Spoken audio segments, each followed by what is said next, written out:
Hi baby angels, it's BB. Welcome back to my channel. I have some thoughts and I have some new decks, so I thought, why not put the two together?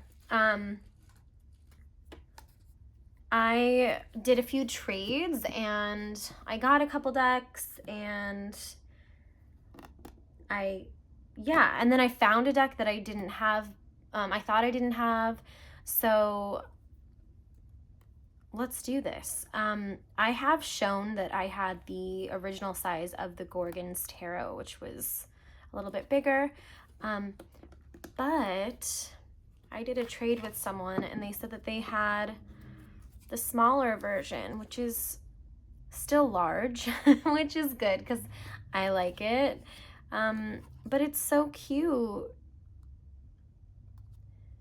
And I think I will get more use out of this size. So I'm very excited to have this one and really grateful for the trade. I think it's edged. It smells so good. This person uses great incense or something because it's really nice. This is the cover and one of my favorite images of the deck. I love the patterns, like what's supposed to be the print of her dress. Anyway, I have shown this on this channel before, just the larger version. So I'm really excited to use this one, and I actually have a bag already for it because it did not come in a box. So yay. The next deck is one that I quickly kind of fell in love with on a video, watching someone else's video. And it's the Sibylla della Zingara. And, oh, is Zingara Bohemian? Is that what that means? Oh, got it. I don't use this word. I don't like this word. But so I will be referring to it as the Sibylla, but I really am really into this art. And this is kind of an unboxing because all of the decks that I'm going to show you today are ones that I haven't really flipped through. I showed my brother one of them and he flipped through it and made it out of order. I'm sorry for the crinkling. I'm going to undo the plastic. There were some other things that I wanted to talk about. I'm a very social person and I'm usually very occupied with seeing my friends and spending time with them. But I think that the past couple months have been really heavy. I don't know really like what the transits were that made it seem like that, but they were, and my friends were having a hard time. And I, in turn, was having a difficult time and really craving alone time, which is something that I never used to crave. I used to be really afraid of alone time. I used to get very bored. Yeah, I really, really like this art a lot. I like the colors. I wish the RWS was like this. I think what I'll do is use this as an oracle. I mean, it's meant to be an oracle, right? It's not, I don't know if it has its own, it has like a little white book, so it might have its own way of like using it. I don't use things like Lenormand or anything. I think it's interesting, but it's not something that I've spent a lot of time on. But, okay, so back to alone time. I just felt like I really needed to recharge, and as I've gotten older, I've really valued my alone time and understood that there's things that I can do when I'm alone that I can't do when I'm around anyone else, and that those are the things that I really want to be working on, like putting together a poetry book. I I'm putting out a zine / chapbook that is inspired by where I grew up in Orange County, Southern California. And a friend of mine took photos for me of the areas that, you know, we went to together and that were like nostalgic or that I felt would kind of augment the experience of the poems. And we've been working on that on and off for months because she goes to school full-time and works full-time. And so I really like these backs too. Did I already mention that? I'm sorry. They're pretty. I really like this deck. So I'm really excited about this zine, and I'm going to be doing a Kickstarter, and I will let you guys know once I do and it's live. I don't know how interested you'll be in it based off of the theme, but it is something that I'm really passionate about and has a lot of feeling. And so if you like poetry, if you like nostalgia or sentimentality, then it might be for you. And so, yeah, I'll let you know about that. But it's just an example of something that I can do when I'm alone, right? So I also have a bunch of poems that I have written in the past decade or longer, and I'm starting to group them and decide kind of multiple books and collections I want to make, and formatting them and, you know, arranging them and editing them and things like that, as well as, like I said before, wanting to read more, wanting to take time for myself, just wanting to do things that make me feel healthy and good. And I think that it's been noticeable to my friends that I haven't really been actively outgoing like I usually am, but I think that, I don't know, this is what I need right now, and it feels good to lean into it, you know? So the second deck that I have is one that was a gift to me. It's like the mini Thoth by someone that I don't know that well, and I didn't really like very much, and I felt I kind of rejected the idea of this deck. It didn't make sense to me why this person was giving me a gift, and maybe I was just being petty or indignant, I don't know. But in the past few months, seeing the Thoth deck, I've been really intrigued by it. I don't think I'm ready to study Thoth, but I really do love the images. And the other day I was looking through some things in my closet and I found it. And I'm really excited. I wish it were bigger, but I think that this is really fun, and I'm really happy that I found it. I like this one. Yeah, it's so cool. I mean, I'm showing you stuff you've already seen, like everyone knows the Thoth. I don't very well, but I feel like everybody else does. Even if they don't study it, they know the deck. But it's really exciting to have. And I can't wait to have a larger format. But in the meantime, this is perfect because I'm not spending a lot of time on it, and these images are still beautiful. So another self-care thing that, wow, that I've been thinking about is journaling.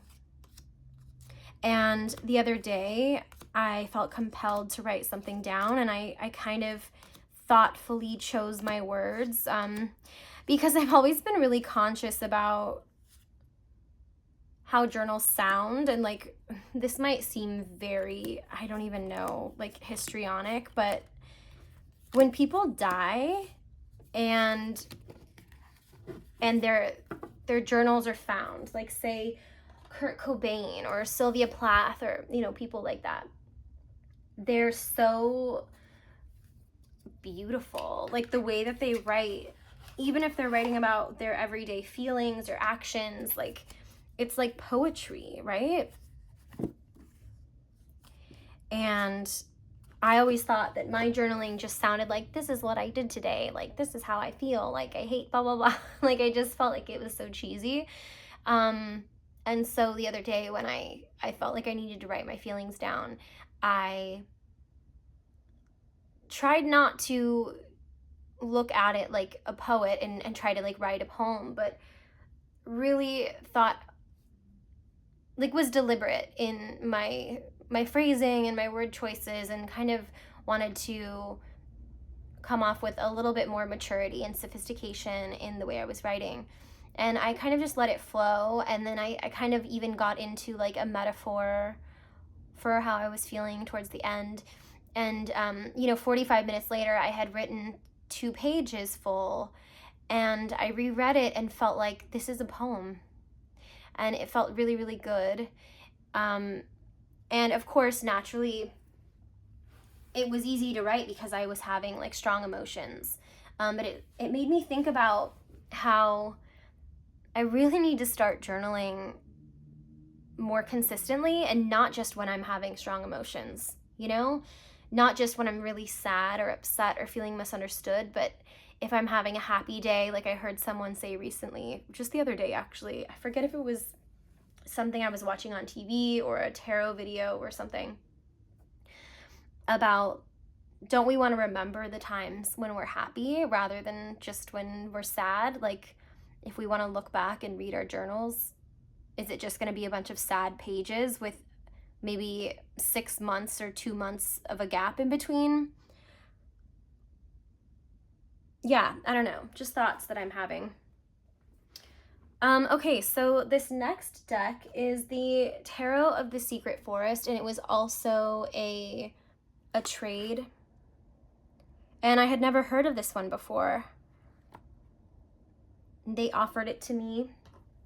This is a double-sided deck. So the back is black and white, and kind of like a preliminary sketch, and the fronts are color. And I just watched a video by, I don't remember her name, Lisa? If that's wrong, I'm sorry. The Truth and Story. And she did a beautiful walkthrough of this deck. And the color images are gorgeous. They're like, they remind me of almost like Renaissance paintings or even medieval paintings. The color stories, the antiquity, like feeling. I know this is a Fae deck, but, and then what she was saying in her video is that the backs feel so different, and different parts of the image really shine through that you don't see necessarily in like the muted, muddy tones. I don't love this computer, like this CG feeling numeric and like icon for the suit. I don't mind the icon as much, but it's just, I don't know. I hate when it feels so, it's not even like a juxtaposition. It's a clashing of styles, and I just feel like it dampens the richness and beauty of the imagery. But I'm really excited about this deck too, because I feel it's hard to find a Fae deck that I'm interested in, and I don't think I was looking for this type of illustration, and I don't think it's the only Fae deck that necessarily I would ever need, but I think that it does really satisfy something. Like this snake.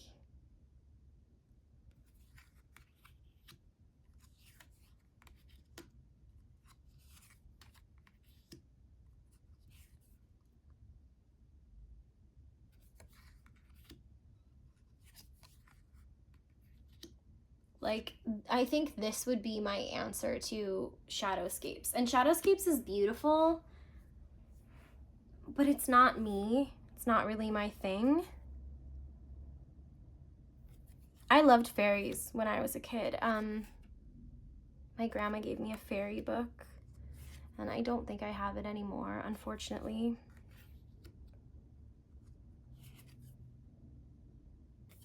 But it was beautiful. It was very 90s. And it was photography. And it was one of those that kind of described different types of fairies.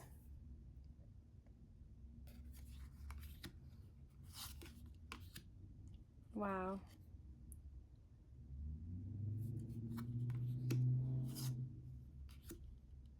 I think my grandma would have liked this deck. So, today is Sunday. No, today is Saturday, the 28th of May. And my birthday is Wednesday, June 1st. I don't have,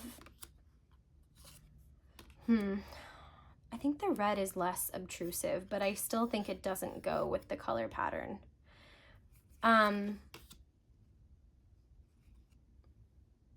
Like, not every card looks like this, you know, it doesn't, wow. So, yeah, I was gonna say I don't have a lot of reasons to be sad, but I think a better way to phrase it is I have many reasons to be happy. But for some reason, and for not the reason that I'm usually sad on my birthday, I'm doing this thing where I'm anticipating being sad. And I really don't want to. And I'm feeling like I miss some of my friends that either aren't close by or aren't going to be available to spend time with me. I usually like to do bigger things. Like, as an adult, I've like planned larger birthdays because I really like birthdays and I like celebrating people. I like celebrating myself. But this year I felt tired. I didn't want to host anything because you don't get to really have much fun or free time when you're hosting. I didn't want to plan anything. So we're doing small things. Oh my gosh, this reminds me of The Little Mermaid. Wow. Is that the page?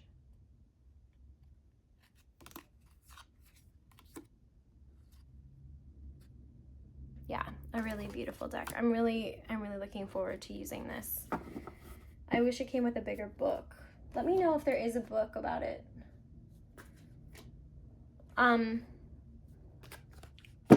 So birthdays.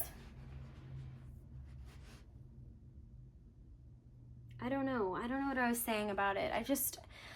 I don't want to be doing it to myself. I also am going to be on my moon cycle during my birthday, which is probably where a lot of these feelings are coming from. I've been struggling with my self-identity lately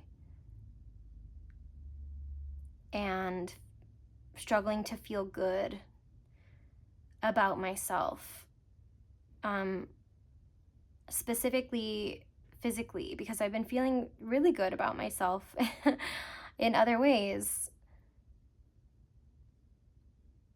And I wish that I wasn't so affected by those things. I wish that I had a self-acceptance that I never really have, even when, if I'm looking back at things, I, quote unquote, looked my best. I don't know. It makes me feel very emotional and it makes me feel really sad.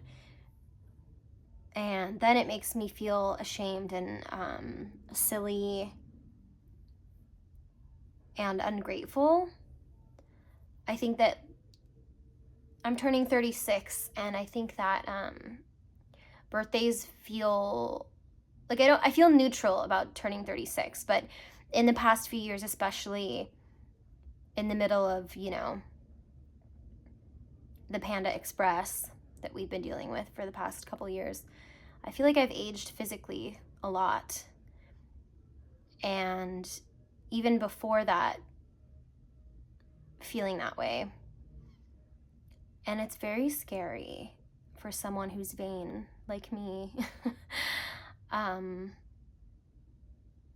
And these are feelings that no one can fix. And then, you know, you feel guilty or undeserving because, like, of even, like, having these feelings, because you don't necessarily do anything to make it better. Like, I'm in control of myself. I'm in control of my body. I'm in control of what I consume, of how often I move it, you know, how I take care of it, how strong I make it. And then you don't do those things in the way that, like, make you feel good and make you feel vital and alive and strong and healthy and beautiful. So then you feel like you shouldn't even be feeling the way that you do. Like, I don't know. I'm rambling. I hope that that's not boring and that it makes some sort of sense. But the next deck that I purchased is Navigators Tarot of the Mystic Sea. And the first time I saw this deck was recently on Rose Honey Rituals channel. Oh, it's got one of the cool, like, stickers and, like, cigarette thingies. I know that they do it on cards too, but I just think of cigarettes. I've never smoked a cigarette in my life. I like to say that to everyone I meet because it's the truth. And I'm very proud of it. But, oh, this is the same publisher of the new Margaret Peterson. I wonder if they did the original Margaret Peterson too. They probably did. So anyway, yes, I saw this on Rose Honey Rituals channel. Sorry for the crinkly sounds. And really fell in love with it. I say that a lot. I fall in love with decks. I fall in love with everything. Does it ever get, like, it's like when other tarot tubers say phrases over and over again, I really, like, never think anything of it. And then if I say, like, oh, I fell in love with it, and I say it, like, more than once, I'm like, wow, girl, like, stop. Like, you're so repetitive. Like, our brain, I feel like my brain is just on loop all the time. I even like the title card, and I usually don't care about title cards. Wow. I love this. The Navigator sailed the shining seas, charting a course between sharp, fateful rocks and perilous cliffs, to harbor's grateful rest. And when the journey's done, sought other quests. It followed that a tree, long dead, replied, by blocking safely death's long, heavy slide.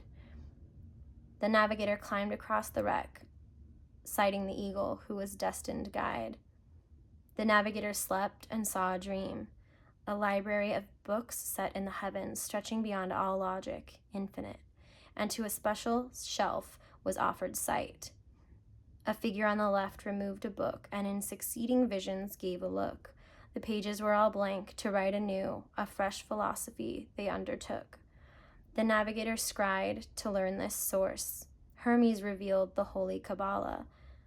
The archetypes from that eternal base create clear symbols which in turn embrace this tarot of the mystic sea to bind all navigators of future mankind who chart their unknown course across those seas that lap the edges of our inner mind. And then I only recently learned that this was the Kabbala tree of life, but now I know. If you have watched my videos, you know that I'm a fan of 80s art, and this feels very 80s to me. I don't know if that's true. Should we check? This says copyright 1996. I mean, I guess I can see that too. I mean, 80s and 90s are my favorite decades in the whole wide world, so.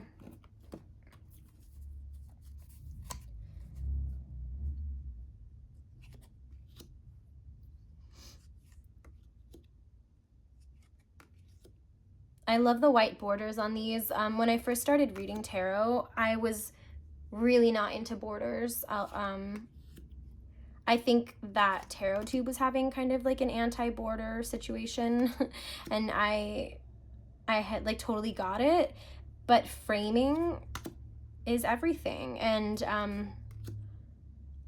some photos look great with a good frame, and I think that that's true for this. I love the colors in these. I love the like surrealism. I love that there's so much going on, but it still feels clean and fresh.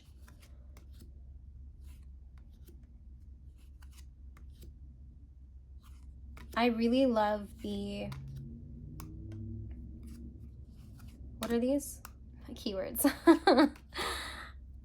Are these Thoth keywords? Somebody tell me. They look like they are. That's cool. So now I have like 3 Thothy decks. I have this one, the Thoth deck, and then I also have the Outgrow Yourself Oracle, which is also a Thoth deck. But see, this is definitely a Rider-Waite-Smith type of image. So, I mean, you can see what a novice I am when it comes to this deck, because I don't know much about it. I was drawn to the way it looked. These paintings, they look like paintings. So there's some studying I need to do on this one. It obviously came with a little white book. I don't know if there's a guidebook to this. It would be kind of cool. I always say that, but it's because most of the time I'm buying decks that don't have traditional imagery, and I can go off of, you know, whatever I think about them, but I love that. But I always like to know what was in the artist's mind when they were doing it, you know? I guess I can look up the artist online too. Like aliens. Are these aliens? This is just so cool.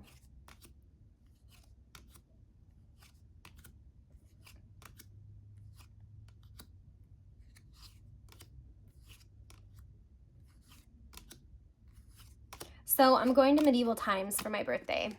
Just a few people are going. Maybe that's what's making me feel kind of sad too. Honestly, I mean, just to be really frank, it's like so much to do with like my body. I wish that that was something that I was kinder to myself on, but I also know that I'm in control, and I have not struggled with any EDs that I am aware of.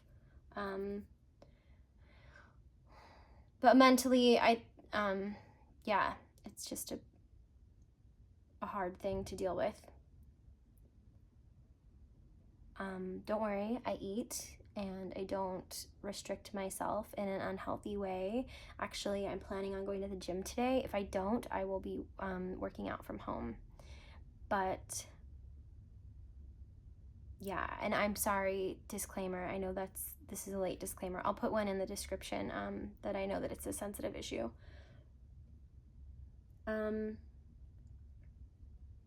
Yeah, so the next deck that I have is the Carnival at the End of the World. I've wanted this deck for a long time. It's been on my wish list, and I realized that no one was going to get it for me. So I was hoping that someone would get it for me for Christmas or my birthday, and I think both of those things passed last year, and that didn't happen. So I also think I found, these are one of my favorite backs ever. I also think I found the book. So cross your fingers for me. It's on its way. I hope it's legit. I think it is. I got it from Blurb. Has anyone heard of that? It looks like it's just a place that you can make your own books, but it was in their like bookshop. I got the deck from Spitfire Girl, which is a boutique and website based in LA. It's like a husband and wife retailer. They're awesome. I've purchased lots of stuff from them, especially for Christmas presents. And they had the deck, and they did have the book, but when I went to go purchase the deck, the book was sold out. They had already sold their last one. So that's a bummer. Wow, I love, oh my, wow, I love the cups. Oh, yes. The cups is the suit that I look at the most. I'd say cups and swords are the ones that I'm drawn to the most. I don't know if I've said that before. I may have.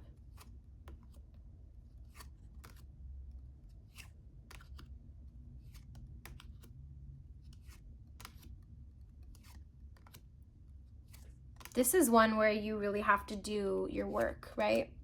Like you have to.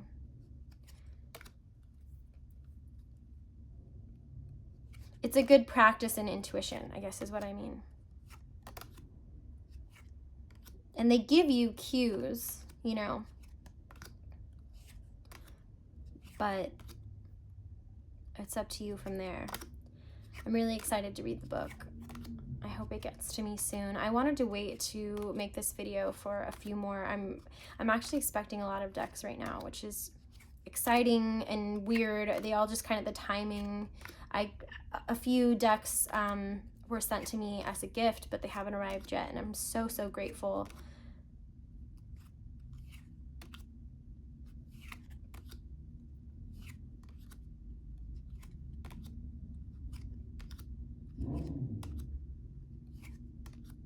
So that's what we got. I'm sorry if this video was a little melancholic.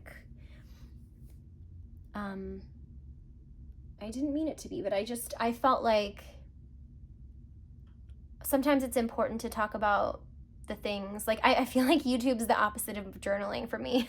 Like, YouTube is me talking about happy things, and journaling is talking about sad things. And maybe I'm just trying to, like, tip the balance more towards the middle.